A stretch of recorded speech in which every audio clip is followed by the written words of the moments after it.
So the network test for Code Vein is finally over, and man, I've been having the time of my life playing this game, so I wanted to make a first impression video at first, but I do not see the point, to be honest, because there really wouldn't be that much to say, except that I'm really in love with this game, and I've decided instead to make an overview of the network test in order for us to talk about everything that we need to know and pretty much give you the big picture of what this game will be about. So in this video, we're going to talk about things like the options, some aspect of the combat, and also some features of this game. We're also going to talk about some bugs and some aspects of the game that need some tweaking, in my opinion. So first of all, we're going to talk about the customization in Code Vein, which is absolutely fantastic in my opinion, and it is probably going to be the big selling point. They added a bunch of stuff to it since last year. You can make pretty much anything from famous anime character or video game character to a cool looking original character, traps or abominations, which you can all save/load as a personal preset. You just have to be super creative, move accessories around as you like, add or remove parts of your outfit as well. You can also readjust your character's appearance at the home base at any time given, but there are some options that will be missing. For example, you won't be able to change the base face of your character or your body physique. You can also customize emotes by combining gestures, stamps, or even voice lines. Of course, they are all optional. You can just have a voice lines and a stamp if you want, no gestures, and etc, etc. Finally, you can contemplate your creation better at the home base by sitting on chairs, zoom in, zoom out, or do whatever you want with that. I don't know. It's all cool and all, but there's one thing that would be also nice to add, which is a bald head. So next, we're going to talk about the settings of the game settings. There are only a few things that I really want to point out. In the game settings, there is one thing called cinematic effect for special drain, which causes your backstabs or your parries to trigger an execution cutscene. If you turn it off, the cutscene will never happen and your execution will be way faster. And even if you have the cinematic effect on, the cutscene only occurs from time to time, not all the time. However, there is a bug with this effect that causes your character to spin around like crazy, especially if the cutscene happens next to a wall. So the big thing here that I did is, instead of turning the effect off, I've turned it on, and in the camera settings I've turned on auto dodge obstacles, which causes your camera to avoid things like walls or even lamp posts. Now it seems to fix the spinning bug. Not sure if it did 100%, but for me, in my case, it actually did. I've never encountered the spinning bug anymore, and the cutscene also seems to happen way less if I just have it on naturally with the auto dodge obstacle, because it seems like the camera is checking if there are any other objects or obstacles next to me before triggering the effect. Alright, next we're going to talk about the gameplay. Boy oh boy, there's a lot to say. As we know, Dark Souls is an action RPG by default, and as time goes by, the Souls-like games seem to be more and more leaning towards the action side of things, with games like Bloodborne, Nioh, or even Surge. Now Code Vein is a lot more of an RPG more than an action game. So if you are looking for a crazy action-packed game, you might have some surprises, or there is a very specific way you should be playing this game. But fear not, I shall explain it all in another video that I should make very soon. So like I said, this game is very much an RPG, unlike their previous work like God Eater, and as a result it makes sure to have as much RPG elements as possible, which is why you have a companion. Enemies are mostly designed for co-op, and also you have some co-op abilities. However, it is totally possible to play alone by yourself, but except to go on a trip to hell if you do so, because this game played alone can easily be one of the hardest Souls-like game out there. In fact, the co-op is made to adjust the difficulty, in my opinion. If you play solo, then you're pretty much playing on a super tryhard mode. If you play with an AI companion, meaning a party of 2, then you are playing pretty much on normal mode. and then adding an actual online player to that will make a party of 3, which is pretty much easy mode, which I'm using the term easy very lightly here. However, even on easy mode, there seem to be some really nice challenges that the game offers.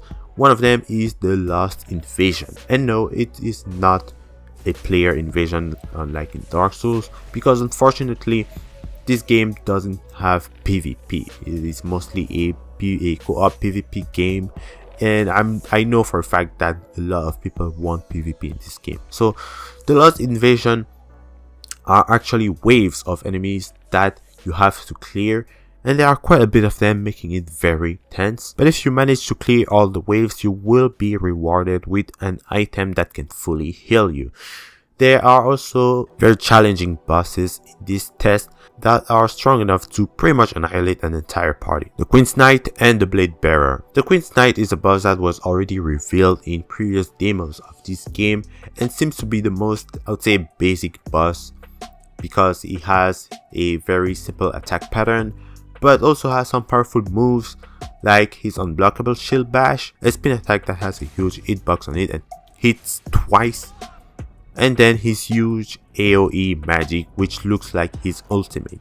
Now, the Blade Bearer, this boss will ruin your life if you play alone. The other day I've made a video where I said that she seemed to be pretty much impossible to beat at level 40 alone. Well, turns out it is actually possible, but it takes a bit of preparation. Remember when I said this game is mainly an RPG?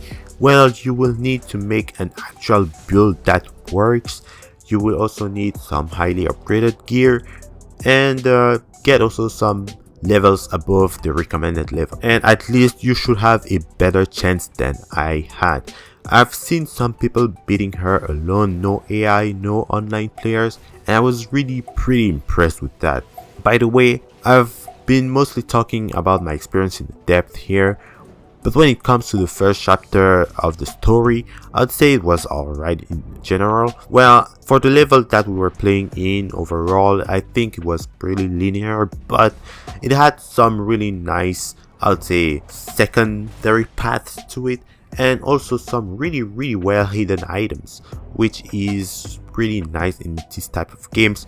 But of course, you can see all the hidden items on the minimap, which is really cool in my opinion, but also can be problematic for people who like the sense of exploration in the Souls-like games that they play.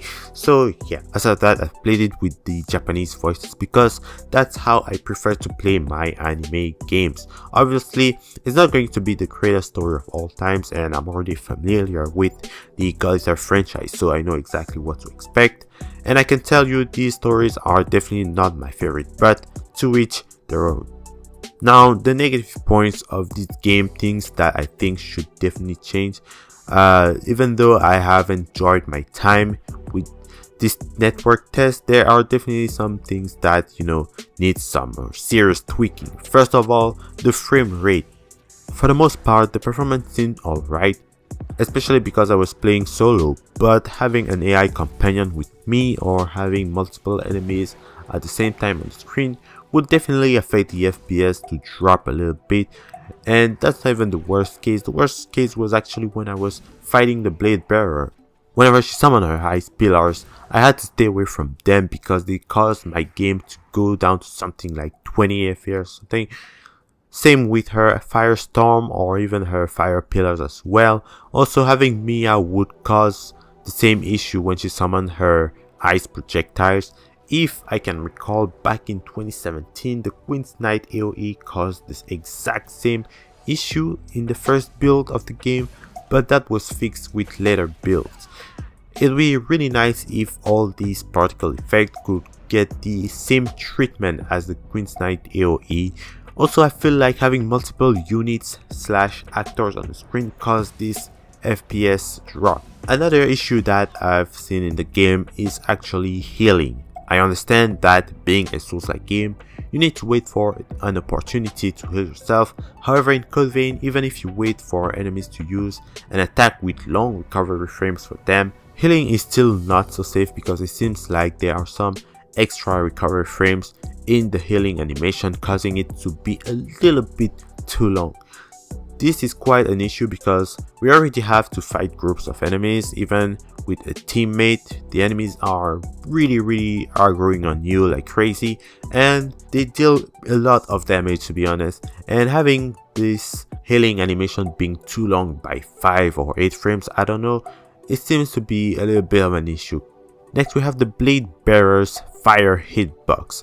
Even though she seemed to cast the fire pillars in front of her, which by the way have insane tracking already, it seems like if you get in her back while she is casting the fire pillars, you will 100% get hit by the fire pillars because the hitbox seems to start around her instead of starting in front of her, which is really bad. Now these are the issues I personally ran into. If there were more, please feel free to write them in the comment section down below. Alright, now I have to talk about some changes that would be really nice in my opinion, but most of these issues are going to be kind of optional because they are pretty much based off my opinion. So first of all, I've talked about this before, it would be really nice to make the rifle's detonation a bit louder. I got used to it, but I gotta admit, the guns sound pretty weak in this game. Another change that would be nice is the guard animation on the great swords, because it seems like the character still holds the great sword in their left hand, while instead they should be holding it in their right hand because this is the hand in which they normally hold the sword with. This issue has been present in the previous builds as well.